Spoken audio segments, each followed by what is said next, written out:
Pernahkah kamu bertanya, kapan seharusnya kita berhenti beribadah kepada Allah?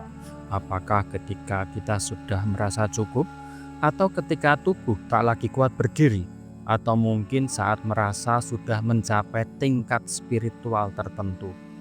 Pertanyaan ini mungkin terdengar aneh, tapi inilah pertanyaan yang mengguncang banyak jiwa, terutama di zaman ketika banyak orang merasa bisa memilih kapan taat dan kapan bebas dari syariat.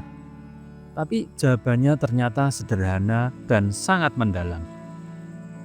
Dulu ada seorang pemuda yang rajin beribadah. Dia ikut majelis, puasa Senin Kamis, qiyamul lail, dan bahkan belajar suluk.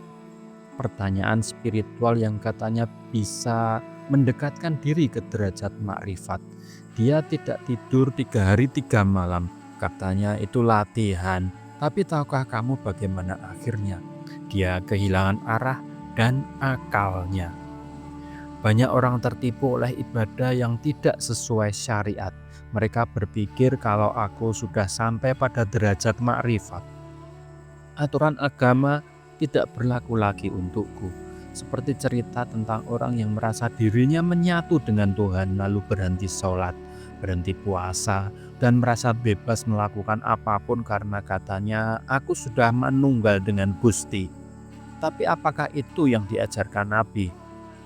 Mari kita lihat satu ayat yang sederhana tapi sangat dalam.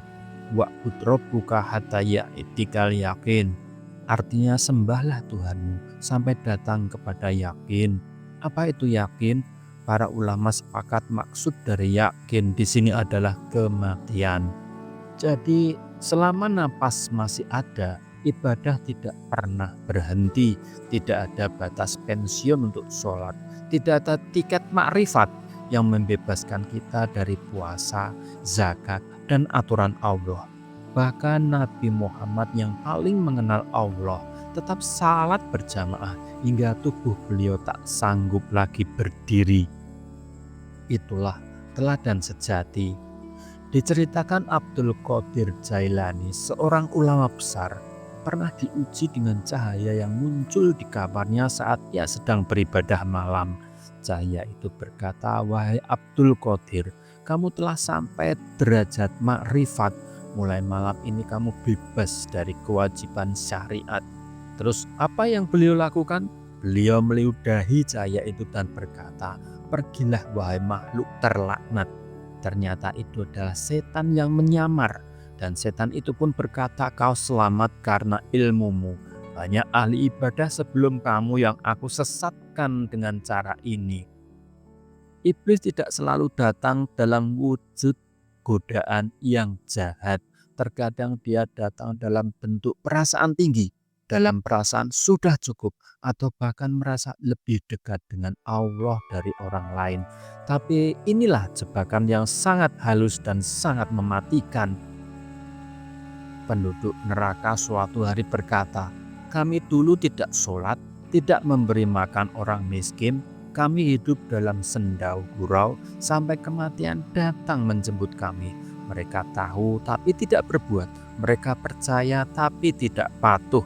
Karena itu ketika ajal datang semuanya sudah terlambat."